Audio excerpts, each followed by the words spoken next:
নমস্কাৰ প্ৰথম কথা মই আপোনালোকক কেতিয়াও মিস গাইড নকৰো এই ভিডিঅটো যদি আপুনি প্ৰথমৰ পৰা শেষলৈকে ভালদৰে চাই তেনেহলে ইন্টাৰভিউ কি খুদিব আপোনাক ইন্টাৰভিউৰ কাৰণে কেনেকৈ প্ৰিপাৰেচন কৰিব জিএসএ খুদিব নে টেকনিক্যাল পোৰছনে খুদিব এই সকলো কোৱেশ্যনৰ এনসাৰ আপোনালোকে পাই যাব আৰু সেই কাৰণে মই কওঁ মন দি শুনিব কেনেকৈ ইন্টাৰভিউ কোৱেশ্যনৰ ফ্লোবোৰ কোৰ পৰা কলৈ যায় কেনেকৈ আপুনি আপোনাৰ স্ক্ৰিপ্টখন নিজে বনাব পাৰিব তাৰ বিষয়ে আজি সবকৈ কম আৰু সেকেন্ড দ্বিতীয়টো কথা হল মোৰ ফাইনেল সিলেকশন হোৱা নাই কিন্তু চিন্তা নকৰিব আপোনাৰ হ'ব আৰু আপোনাৰ সিলেকশন কৰোৱাম আৰু সেই কাৰণে যদি আপুনি চেনেলটোত নতুনকৈ আহিছে তেনেহলে সাবস্ক্ৰাইব কৰিব আৰু বেলটো বজাই থব এতিয়া আজিৰ ভিডিঅ'টোত মই ক'ব ওলাইছো যে ৰিসেন্টলি হৈ যোৱা পাব্লিক হেলথ ইঞ্জিনিয়াৰিং ডিপাৰ্টমেন্টৰ যি এসিস্টেন্ট ইঞ্জিনিয়াৰৰ এক্সামিনেশন আছিল যেটো এপিএসসি কন্ডাক্ট কৰে তাত মই ইন্টাৰভিউ ৰাউণ্ডলৈ গৈছিলো আৰু ইন্টাৰভিউ ৰাউণ্ডত মোক কেনেকুৱা ধৰণৰ কোৱেশ্যন কৰিলে কোৱেশ্যন ফ্লোটো কেনেকৈ হ'ল কেনেকৈ মই নিজৰ ইন্টাৰভিউ স্ক্ৰিপ্টটো নিজে লিখিছিলো আৰু সেইমতেই ইন্টাৰভিউৰ জনে মোক খুদিছিলে আজি গম পাব যিসকল নতুন ষ্টুডেন্ট আছে যিসকলে ভাবি আছে যে ইন্টাৰভিউ কেনেকৈ ফেস কৰিম কি কৰিম আজি এই ভিডিঅটো আপোনালোকে ভালদৰে চাই ল'ব এতিয়া মোৰ যদি কাহিনীটো কওঁ এ টু জেড মোক কি খুদিছিলে মই কেনেকৈ কি কৰিছিলো তেনেহলে প্ৰথম মই 5 মিনিট তাৰ বিষয়ে কৈ লৈছো ভালদৰে মন দি শুনিব প্ৰথম আপুনি ইন্টাৰভিউ হলত যোৱাৰ লগে লগে লটাৰী হ'ব আপোনাৰ পেনেল কি কৰিব আপুনি লটাৰী কৰি পালে ললে তাৰ পাছত যিকোনো এটা পেনেল কৰিব সেইটো ডাঙৰ কথা নহয় তাৰ পাছত কুৱেশ্যন আপোনাক ইংৰাজী নে অসমীয়া খুদিব দুইটা ল্যাঙ্গুৱেজ মিক্স কৰি খুদে কিন্তু ম্যাক্সিমাম কুৱেশ্যন আপোনাক অসমীয়াত খুদিব এতিয়া প্ৰথমতে মই ক'ব ওলাইছো যে মই ইন্টাৰভিউ হলত সোমৱাৰ পৰা ওলোৱালৈকে কেনেকুৱা কুৱেশ্যন কৰিছিলে কি হৈছিলে প্ৰত্যেকটো ইভেন্ট এ টু জেড কম আপোনালোকে মন দি শুনিব আৰু যিটো আপোনালোকৰ বহুত হেল্প হ'ব প্ৰথম কুৱেশ্যনটো কি খুদিব সকলোৱে প্ৰথম কুৱেশ্যনটো ইন্ট্ৰোডাকশনটো চাই যায় কিন্তু আপুনি যদি চাই এইবাৰ যি ইন্টাৰভিউ হৈ গ'ল 70% ষ্টুডেন্টক ইন্ট্ৰোডাকশন সোধা নাই কাৰণ তেওঁলোকৰ লগত আপোনাৰ ম্যাক্সিমাম ইনফৰমেশন থাকে আৰু সেই কাৰণে ইন্ট্ৰোডাকশন বহুতৰে নলয় ডাইৰেক্ট নামকাৰী মাতি ফালে ইন্টাৰভিউটো আৰম্ভ কৰে আৰু মুকু ইন্ট্ৰোডাকশন লোৱা নাই প্ৰথমে মোক কি কুৱেশ্যন কৰিছে জানেনে যেহেতু মই কোচ ৰাজবংশী কমিউনিটিৰ পৰা বিলং কৰো সেই কাৰণে প্ৰথম কুৱেশ্যনটোৱে মোক সুধিছিলে যে তুমি কোচ ৰাজ্যৰ বিষয়ে বা কোচ ৰজাসকলৰ বিষয়ে কি জানা অলপ কোৱা এতিয়া শুনক যদি মোক ক'লে হয় যে ৰজা যিকোনো এজন ৰজাৰ বিষয়ে সুধিলে হয় বা কিবা এটা ইভেন্টৰ বিষয়ে যদি সুধিলে হয় মই সেই ইভেন্টটো ক'লো হয় কিন্তু মোক ডাইৰেক্ট সুধিছে যে কোচ সাম্ৰাজ্যৰ বিষয়ে বা কোচ ৰজাসকলৰ বিষয়ে কি জানা কোৱা মই আৰম্ভ কৰিছিলো আসামৰ যি মেডিভেল হিষ্ট্ৰী পিৰিয়ড আছিল তাত কামৰূপৰ এখন স্ট্ৰং কোচ সাম্ৰাজ্যৰ বিষয়ে আমি জানিছিলো তাৰ পৰা আৰম্ভ কৰিছিলো তাৰ ফাউণ্ডাৰ আছিল বিশ্বসিংহ আৰু তাৰ পাছত শিলাৰাই নৰনাৰায়ণ আৰু কেনেকৈ আহোম সাম্ৰাজ্যক এটেক কৰিছিলে গতিকে গোটেই ষ্টৰীটো মই 1 মিনিট বা 1.5 মিনিটত বনাই ফলে মই কৈ গলো আৰু এই বস্তুটো মই আগে প্ৰিপাৰেচন কৰি গৈছিলো যেহেতু মই এপ্লিকেশন ফৰ্মত লিখিছো তেওঁলোকৰ হাতত এখন থাকিব আৰু যেহেতু মই কোচ ৰাজবংশী কমিউনিটিৰ লৰা এটা হিষ্ট্ৰী আছে গতিকে আপোনাৰো যদি আহোম সম্প্ৰদায় হওক বা কছাৰী হওক তেনেকুৱা যদি কিবা হিষ্ট্ৰী থাকে তেনেহলে ভালদৰে চাই যাব সেইটো first and most important question আপোনাক সুধিবই আৰু কমপ্লিট ভালদৰে চাই যাব সেকেন্ড কুৱেশ্যনটো মোক কৰিছিলে যে তুমি কিমান চনত গ্ৰেজুৱেচন কমপ্লিট কৰিছিল আৰু কোৰ পৰা কৰিছিল তেতিয়া মই ক'লো যে 2023 আসাম ইঞ্জিনিয়াৰিং কলেজৰ পৰা আৰু লগে লগে মোক সুধিছিলে যে গ্ৰেজুৱেচন কমপ্লিট কৰি তুমি কি কৰি আছিলা জব কৰিছিলা নে প্ৰিপাৰেচন কৰি আছিলা যেহেতু মই এটা প্ৰাইভেট কোম্পানীত কাম কৰিছিলো আৰু কোম্পানীটোৰ যিমানবোৰ প্ৰজেক্ট আছিল ম্যাক্সিমাম পাব্লিক হেলথ ইঞ্জিনিয়াৰিং ডিপাৰ্টমেন্টৰ আন্ডাৰত আৰু জেজেএমৰ প্ৰজেক্ট আছিল সেই কাৰণে মই যেতিয়া কামৰ কথা কৈছিলো লগে লগে সেইটো লিংক কৰাই দিছিলো যাতে মোক সেই কুৱেশ্যনখিনি তাৰ পৰাই আনে কাৰণ মই প্ৰিপাৰেচন একিনে কৰি গৈছিলো বহুত বেছি প্ৰিপাৰেচন কৰা নাই মোৰ স্ক্ৰিপ্টখন মই নিজে বনাই লৈ গৈ আছিলো আৰু তেনেকৈ যাতে ইন্টাৰভিউৰজনক মই লৈ যাব পাৰো সেইটো ডাইৰেকচনত লৈ গৈ আছিলো ঠিক আছে আৰু সেই কাৰণে মই ক'লো যে স্যাৰ মোৰ যিমানখিনি প্ৰজেক্ট আছিল মই কাৰ্গিল লাডাখ এনেকুৱা ঠাইতো কৰিছো আৰু ম্যাক্সিমাম প্ৰজেক্ট জল জীৱন মিছনৰ প্ৰজেক্ট আছিল আৰু পাব্লিক হেলথ ইঞ্জিনিয়াৰিং ডিপাৰ্টমেন্টৰ আন্ডাৰতে আমি কামখিনি কৰিছিলো আৰু তেতিয়া লগে লগে মোক কুৱেশ্যন কৰিলে যে পাব্লিক হেলথ ইঞ্জিনিয়াৰিং ডিপাৰ্টমেন্টে কি কাম কৰে কোনটো সেক্টৰত কাম কৰে ঠিক আছে সেইটো কুৱেশ্যনৰ এনসাৰ দিলো আৰু তাৰ পাছত মই কিবা কাৰণে গ্ৰাউণ্ড ৱাটাৰৰ কথা কৈ দিলো উলিয়াই দিছিলো কাৰণ মই সেইটো প্ৰিপাৰেচন কৰি গৈছিলো তাৰ পাছত লগে লগে গ্ৰাউণ্ড ৱাটাৰৰ কথা অহাৰ লগে লগে মোক কুৱেশ্যনটো কৰিছে যে বৰ্তমান ভাৰতত বা অসমত গ্ৰাউণ্ড ৱাটাৰৰ যিটো লেভেলটো সেইটো কমি গৈ আছে ঠিক আছে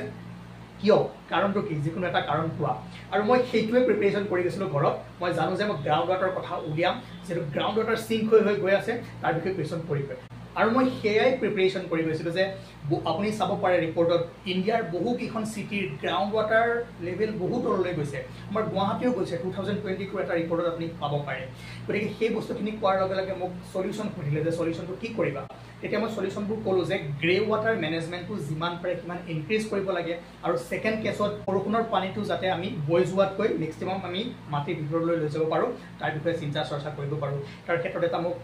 কাৰণ সুধিলে তেওঁলোকেও অলপমান হেল্প কৰি দিলে যে কি কৰিব পাৰে ওপৰৰ ৰেইন ৱাটাৰটো শুৱাই আনি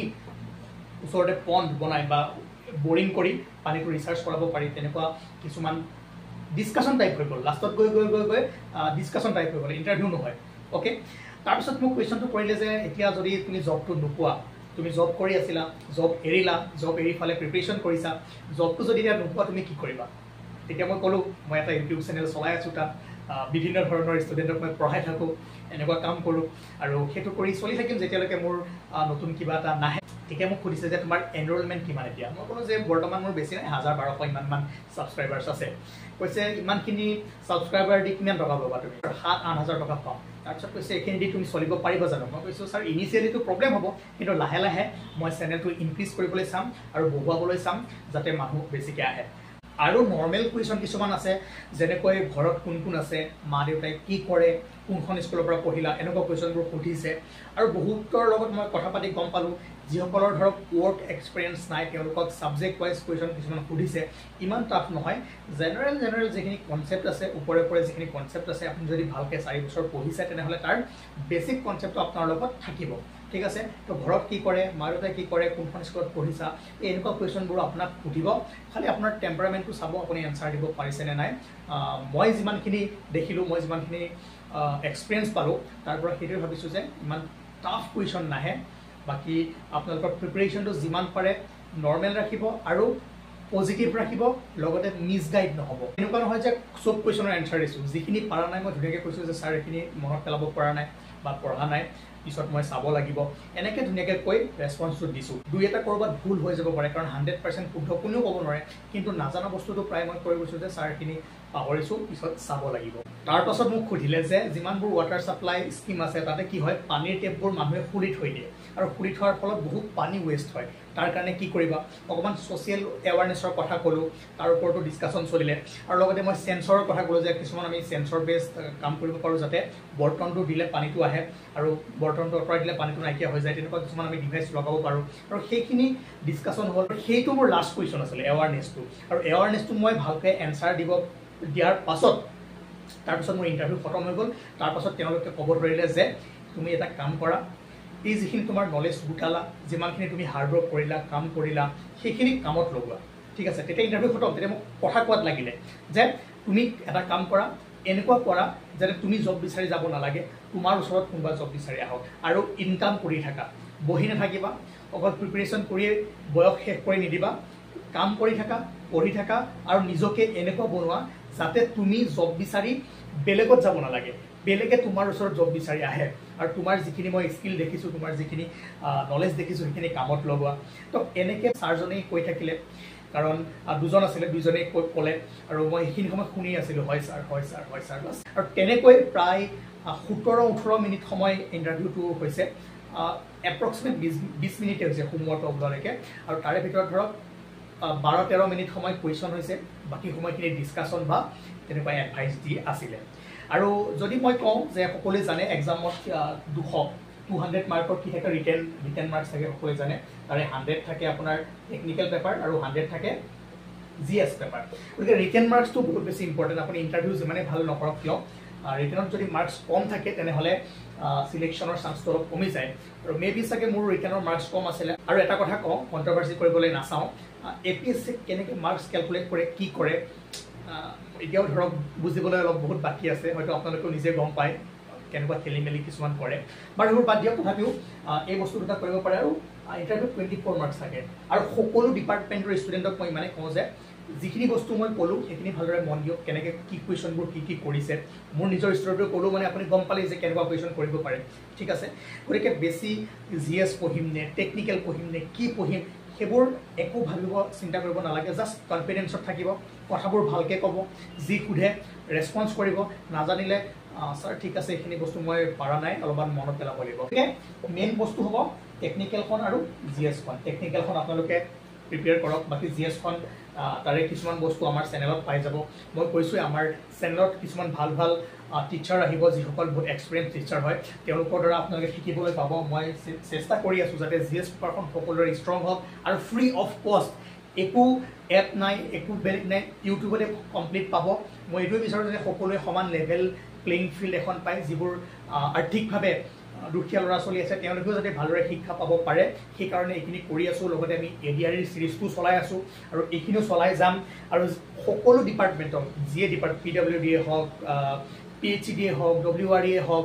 AEJE যিমানে যি নহওক ইণ্টাৰভিউ এনেকৈ হ'ব এই কথাখিনি ভালদৰে যদি আপোনালোকে মন দি শুনে তেনেহ'লে গম পাব যে লেভেলটো কেনেকুৱা হয় ইমান টাফ নহয় ইমান ইজিও নহয় জাষ্ট কনভাৰ্চেশ্যনটো আপুনি কৰিব জানিব লাগিব আৰু মক ইণ্টাৰভিউ যদি কথা কওঁ মক ল'বও পাৰে নল'লেও হয় যদি আপুনি নিজৰ স্ক্ৰিপ্টখন নিজে বনাব পাৰে নিজে নিজকে ইণ্টাৰভিউ লৈ থাকিব নিজে নিজৰ লগত কথা পাতি থাকিব তেনেকৈ আপোনাৰ কনভাৰ্চেশ্যন স্কিলটো ডেভেলপ হ'ব আৰু ধুনীয়াকৈ আপুনি সেই টাইমটো ভালদৰে পাছ কৰিব পাৰিব তাৰ আগতে এই বস্তুটো ভালদৰে প্ৰিপেয়াৰ কৰক যিহেতু মই জব কৰি আছিলোঁ মোৰ ইমান সময় নাছিলে গতিকে 100 GSৰ কাৰণে আমি যিমান পাৰোঁ পঢ়ি যাম তাৰ কাৰণে কি কৰিব ছাবস্ক্ৰাইব কৰিব বেলটো বজাব আৰু ইণ্টাৰভিউ ৰিলেটেড যিখিনি কৰোঁ ভালদৰে মন দিয়ক গম পালে এনেকুৱা কুৱেশ্যনে আহিব আৰু ভালদৰে প্ৰিপেৰেশ্যন কৰি যাওক বেষ্ট অফ লাক মোৰ চেনেল কাৰণে প্ৰথমতে মোৰ ষ্টৰিটোৱে শুনালোঁ ফেইলিয়াৰ ষ্টৰিটো শুনালোঁ চিন্তা কৰিব নালাগে ছাকচেছ ষ্টৰি শুনাম যিসকলে ক্লিয়াৰ কৰিছে তেওঁলোকৰ ইণ্টাৰভিউ লৈ আহিম কেনেকৈ কি কৰিলে আৰু যিসকলে এক্সপিৰিয়েঞ্চ মানুহ আছে বা আমাতকৈ বহু ডাঙৰ ছিনিয়ৰ আছে তেওঁলোকে আপোনালোকক কেনেকৈ উপদেশ দিব পাৰে সেইখিনিও লৈ আহিম চিন্তা কৰিব নালাগে প্ৰথমে মই ভাবোঁ যে এইখিনি মোৰ কথাখিনি শুনি মোৰ ভিডিঅ'টো চাই যিসকল নতুন ষ্টুডেণ্ট আছে যিসকলে প্ৰথমবাৰৰ কাৰণে ইণ্টাৰভিউ দিব যাব বহুখিনি হেল্প হ'ব গতিকে কমেণ্ট কৰি জনাব আপোনালোকৰ সুবিধা হ'ব নে নহয় থেংক ইউ